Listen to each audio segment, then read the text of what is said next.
If there is at least one thing that watching movies most of my life has taught me, it's that Sir Ben Kingsley is A, one of the greatest actors of our time, and B, is one of the greatest actors of our time because he is able to make any movie watchable.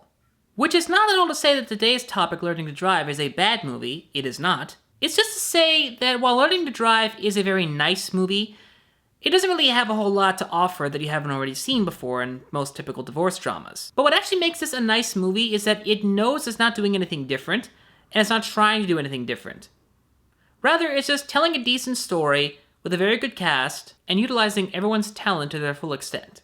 The story follows a middle-aged woman named Wendy, played by Patricia Clarkson, who has just started divorcing her husband. It turns out that throughout her marriage and throughout most of her life, she ignored the world around her in favor of her books. And as such, she never took the time to learn a lot of things, including how to drive. So, in an effort to make up for lost time, and maybe get her mind off her divorce, she decides to take up driving lessons with a Sikh driving instructor named Darwan, played by Ben Kingsley. The two of them build up a friendship, and by learning to drive a car, Wendy learns to become more independent, and maybe become a little stronger as a person.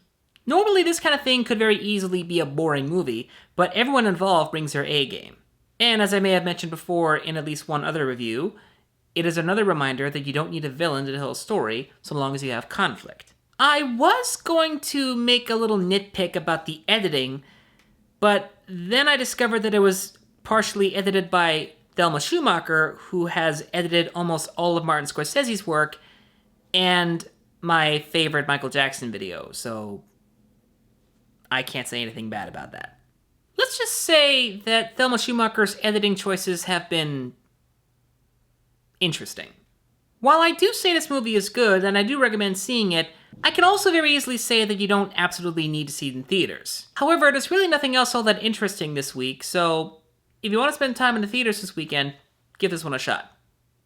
Ladies and gentlemen, my name is Norman. Thank you for watching.